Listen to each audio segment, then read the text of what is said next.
اعوذ باللہ من الشیطان الرجیم بسم اللہ الرحمن الرحیم۔ استحاضہ کہہ رہے ہیں یہ وہ خون ہے، استحاضہ خون، استحاضہ کس کو کہتے ہیں؟ کہہ رہے ہیں یہ وہ خون ہے کہ جو عام طور سے سرد یعنی ٹھنڈا، رقیق یعنی پتلا، اور زرد رنگ کا ہوتا ہے، لال نہیں ہوتا بلکہ زرد ہوتا ہے، ہلکا رنگ ہوتا ہے، اور آہستہ آہستہ خارج ہوتا ہے۔ اس کے چند احکام یہ ہیں، کہہ رہے ہیں یہ خون بلوغ کے بعد، بلوغ سے پہلے اور 50 سال کے بعد بھی آ سکتا ہے۔ 50 سال کی وہ عمر کے جس کے بعد حیض آنا کیا ہو جاتا ہے؟ بند ہو جاتا ہے۔ اس کے بعد اگر کوئی خون آتا ہے تو اس کو کیا کہا جائے گا؟ استحاضہ۔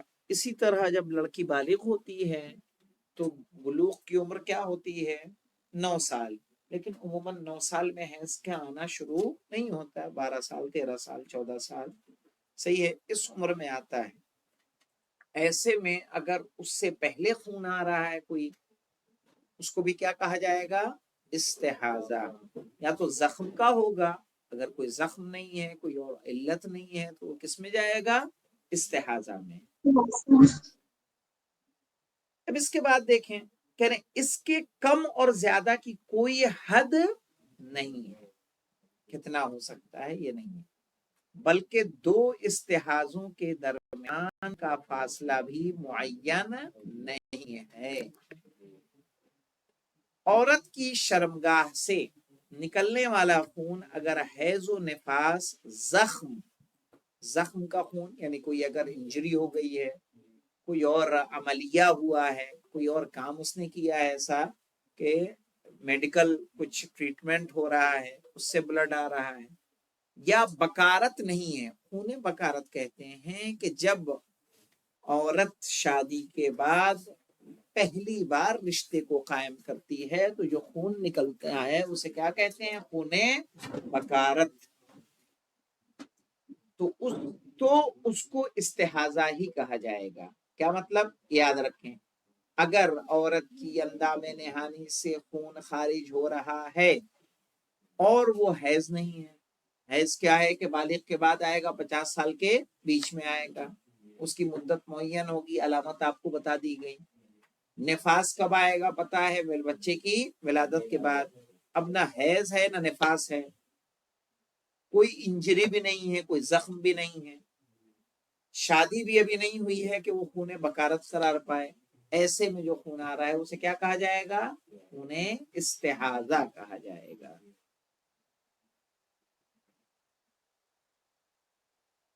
اب دیکھیں مولانا آگے،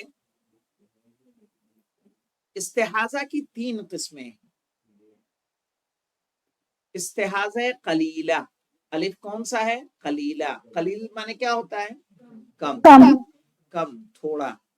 استحاضہ قلیلہ یہ وہ مقدار ہے کہ جہاں شرمگاہ کے اندر رکھی جانے والی روئی میں خون لگ جاتا ہے مگر روئی تر نہیں ہوتی، یعنی جو پیڈ ایک عورت اپنے مقام کے پاس رکھ رہی ہے، پیڈ کے صرف اور صرف اوپری حصے پہ اگر خون ہے، خون کے اسپاٹڈ ہیں، تو وہ کس میں جائے گا؟ خون استحاضہ میں۔ متوسطہ جس میں روئی تر ہو جاتی ہے مگر خون بہتا نہیں ہے، جو پیڈ اس نے رکھا ہے وہ پیڈ کے اندر تک خون پہنچ جائے گا لیکن خون بہے گا نہیں، خالی وہ روئی میں جذب رہے گا۔ اگر اتنا ہے تو اس کو کیا کہیں گے؟ اگر صرف اوپری سطح پہ ہے تو قلیلہ، روئی بھیگی ہوئی ہے پوری تو متوسطہ، کثیرہ جہاں خون روئی سے آگے نکل جاتا ہے، یعنی اتنا خون آ رہا ہے کہ جو ہم نے ایک عورت نے پیڈ لگایا تو اس پیڈ سے بھی کیا ہو رہا ہے؟ باہر ہو رہا ہے، تو اس کو کہیں گے استحاضہ کثیرہ۔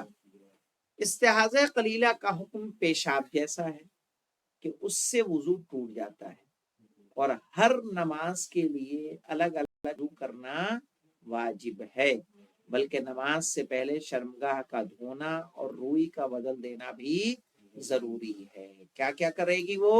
کہ جب وہ نماز پڑھنے کا ارادہ کرے اور استحاضہ قلیلہ ہو رہا ہو تو کیا کرے؟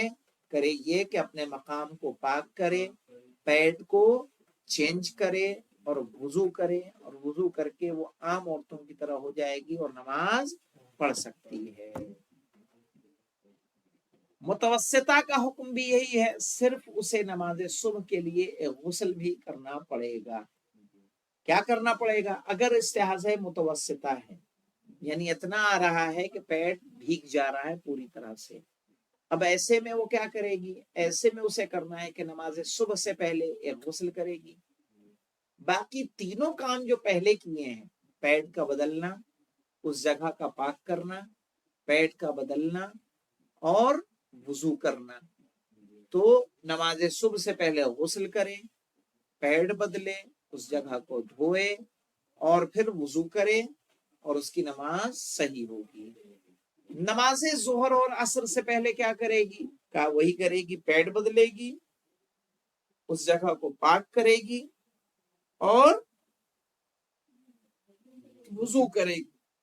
غسل کرنے کی ضرورت نہیں ہے، متوسطہ میں صرف ایک غسل ہے۔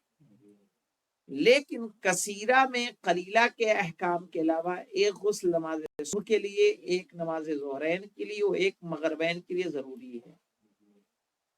کیا معنی مولانا؟ اس کا مطلب یہ ہے کہ نماز صبح سے پہلے ایک غسل کرے، پیڈ چینج کرے، صحیح ہے، اس مقام کو دھلے اور وضو بھی کرے۔ ظہرین میں کیا کرے گی؟ اس سے پہلے بھی وضو کرے گی۔ قلیلہ میں صرف ایک وضو ہوگا، کثیرہ میں ایک غسل ہوگا، کثیرہ میں 3 غسل ہوں گے، ایک نماز صبح سے پہلے، ایک ظہر اور عصر سے پہلے، ایک مغرب اور عشاء سے پہلے، اور باقی تینوں کام ہوں گے، یعنی اس جگہ کا دھلنا، پیڈ کا بدلنا، وضو کا کرنا۔ استحاضہ کثیرہ کے غسل کے بعد وضو کی کوئی ضرورت نہیں ہے۔ اس کے غسل کے بعد مولانا، ہاں دیکھیے، کثیرہ میں ضرورت نہیں ہے، باقی میں ضرورت رہے گی۔ یعنی کثیرہ میں اگر اس نے غسل کر لیا تو وہی غسل اس کے لیے کیا ہو جائے گی؟ کافی، الگ سے وضو کرنے کی ضرورت نہیں ہوگی۔ لیکن غسل میت کے سوا باقی سب کو وضو ضروری ہے، یہ پڑھایا تھا نا پہلے۔ نہیں، دیکھیں یہ جو ہے، آپ کس کی تقلید کرتی ہیں وہ بتائیے مجھے۔ میں سیستانی صاحب۔ سیستانی صاحب کے یہاں جتنے بھی مستحب غسل ہیں تقریباً میکسیمم اس میں آ جاتے ہیں، سوائے یہ کہ جن کے لیے روایتیں نہیں ہیں۔ جی جو روایتوں میں وارد ہے، مستحب غسل وضو کی کفایت کرتا ہے۔ جی کہا استحاضے میں کیا کریں گے؟ استحاضے میں ہم نے کہا قلیلہ میں وضو کریں گے، متوسطہ میں کیا کریں گے؟ صبح کی نماز سے پہلے غسل ہے اور ہر نماز کے لیے وضو ہے۔ کثیرہ میں ہم نے کہا صبح کی نماز سے پہلے غسل، ظہر عصر سے پہلے غسل، مغرب عشاء سے پہلے غسل، کہا پھر اس میں وضو کی ضرورت نہیں ہوگی۔ صحیح ہے، یہیں پہ رکھتے ہیں، اب آئے گی احکام میت جو انشاءاللہ کل پڑھیں گے۔ الحمدللہ رب العالمین۔